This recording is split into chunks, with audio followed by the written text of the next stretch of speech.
عاملين ايه يا حبايبي؟ مساء الفل. ده غدانا النهارده يوم شم النسيم. بنعمل الرنجه كده ايه، قلت اوريها لكم واوريكم الطريقه اللذيذه دي، تبقى تحفه. بنعملها بطماطم وفلفل رومي على حراق وعلى حسب الرغبه بقى. زودي فلفل رومي، زودي فلفل حراق، اعمليها برومي بس براحتك. شويه زيت حلوين كده محترمين على النار، شويه حلوين كتار يعني، وافقدي فيهم الطماطم بالفلفل مع بعض، يتشوحوا ويتسبكوا تسبيكه محترمه، وتكوني مفصصه الرنجه وشايله منها الشوك، تنزلي بيها على الخليط ده وتديها غلوه بس ايه، عشان الرنجه ما يبقاش لحمها قاسي وتنشف وتجلد. غلوه بس ايه بعد التسبيك لما تنزلي بالرنجه. وتبلي بقى، ممكن تحطي ملح لو الرنجه دلع وانت بتحبيها ملح، ممكن لو بتحبيها عدبه كده خلاص. لو الفلفل مش حراق قوي عايزاه يشطشط حطي شويه شطه كده، ظبطي يعني التحابيش بتاعتك. دي كده الرنجه شويناها وبنفصصها اهو، بصوا فيها كويس قوي ان شاء الله، نضيفه ما فيهاش اي مشكله، زي الفل. تمام، شيل كل الحشاء بتاعها ده.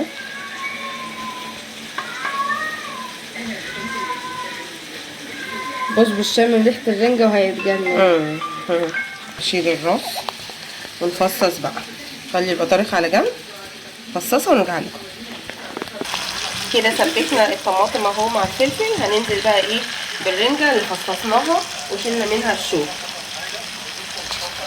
ادي الرنجه بعد ما فصصناها وشلنا منها الشوك، هنحط جزء منها كده على الخليط ده. تمام، بسم الله. اهي كده الرنجة بعد ما حطيناها على الخليط بتاع الطماطم ده، وديناها تقليبه حلوه كده، نسيبها تتشوح تشويحه كده خفيفه ونطفي عليها. اللي بقي من الرنجه ده هنعمله بطريقه حلوه قوي كده بالطحينه والليمون. نحط كده زي ما قلت لكم حبايبي الطحينه كده عليها، نغرقها. الطريقة دي يا جماعة تحفة، بتعجب العيال قوي، وهتعجب اي طفل عندك يجنن، واي حد بقى ايه كبير كده ويحب الحاجات دي هاديه كده، تهديها الطحينه تهدي ريحتها. بس احنا جايبينها عدبه على فكره، فانا زودت ملح لان احنا بنحب الحاجه ملح. ايوه مالحه وغير صحيه بالمره، احنا بنحب غير الصحي. وطبعا زي ما عودناكم في كل فيديو ما تنسوش تقروا وانتوا بتعملوا اي اكل لإله في قريش عشان تزود لكم بركة الحاجة. ماشي. طبعا عصره الليمون ما تنسوهاش، دي اهم حاجه، كتروا الليمون على قد ما تقدروا في تحفة. النص التاني من الليمون. كتروا على قد ما تقدروا كده. الليمونة التانية كده نقلب بقى الطحينه كده تقليبه خفيفه، مش شرط كتير يعني. تمام، نقلبها كده نحطيها في طبق نضيف ونظبطها. وبكده بقى عملنا سلطه اللي هي سلطه الرنجه بالطحينه، وفضيناها بقى في سيرفيس كده او طبق صغير وسويناها وبقت زي الفل. ممكن نحط بقى ايه اكسترا ايه، طحينه رشه كده ايه حلوه كده خفيفه. بعشق الطحينة السمسم، خطيرة تحفه. ورشه زيت ما يضرش، رشه زيت كده ما يضرش، ورشه شطه مشطشطه ما يضرش برضه. ما هو المشكلة ان كل ده يضر اصلا. لازم نحبش التحابيش. ايوه. ايه اللي بعد؟ الصنف التالت بقى من الرنجة النهاردة معانا، تبقى رنجة مخلية كده ومتقطعة مكعبات قطع في السلطة ومتفصصة ومتشال منها كمل. ومتشال منها الشوك.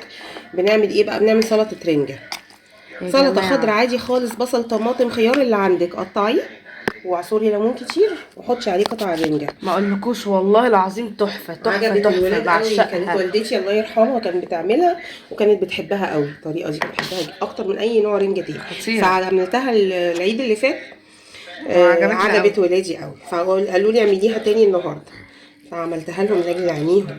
نعصر بقى ليمون، نعصر ليمون بقى، كتري ليمون عليها، في تركايه في الاخر كده بعملها عليها تخلي الطعم ايه في حته تانيه. كتروا ليمون ونقلب بقى. تمام، وجبه هنيه تكفي 100. نظبطها ونرجع لها. معلقتين 3 طحينه كده في الاخر، ما نكترش، وحبه زيت ما يضرش. بصوا بقى ده طاجن صعيدي اصلي، تمام، هنعمل فيه ايه بقى؟ قرص بيض يتاكل مع الفسيخ والرنجة، ده اساسي مع الفسيخ طبعا والرنجة. هتستغربوا ازاي بيض مع فسيخ ورنجة. ما هو بقى بس ده اسألوا اساسي في الصعيد هتلاقوهم بياكلوا الفسيخ والرنجة مع بعض. وبيبقى تحفة. وعلى فكرة بيبقى يجنن. والله. جربوا. مش نزق بقى برد وهيعمل برد ومش هيحصل والله. أيوة. كنا فاكرين كده زيكم يعني. بس انا جوزي من الصعيد هو اللي علمني الاكل ده. ومن ساعتها بقت الرنجة عندي مع الفسيخ والملوحة والرنجة ما بعرفش استغنى عنها، بعملها على طول. نسيح بقى الزبدة كده وما بيجراش حاجة ولا بيجي لنا برد ولا بيولد. زي الفل. والبيض بقى حطينا عليه ملح وفلفل اسود وكمون وشطة ونربه كويس كده وننزل بيه على الطبق ونسيبه بقى، ما نقلبوش، نغطيه هيقب كده وينفخ ويبقى قرص جميل. البيض بقى نفخ ازاي بقى جميل. نقلبه كده عشان ايه؟ نشوف بقى يا رب ما يكونش اتحرق. عشان الطاجن بيبقى سخن قوي. بسم الله. ايه رايكم في الجميل؟ بالظبط. سوا الوش التاني. بصوا بقى عملنا الفسيخ، يا حركاته يا حلوياته يا صفناه، حطينا عليه ليمون كتير كتير وزيت كتير، شويه شطه كده على الوش. واوعى وش تحفه. الف هنا وشفا. غسلنا بقى السلطات، هنقطعها ونرصها كده ونظبطها ونرجع. اهو شكلهم تحفه، الالوان جميله. احلى حاجه في الربيع الوانه يا جماعه. انتوني يا ربيع والجو بديع، قفلي على كل المواضيع، قفل قفل قفل قفل، ما فيهاش كاني وما فيناش ماني، كاني ماني ايه ده الدنيا يا ربيع، الدنيا ربيع، الدنيا ربيع. بصوا بقى انا كنت جايبه لماما ايه النهارده الصبح، جبت لها بوكيه ورد.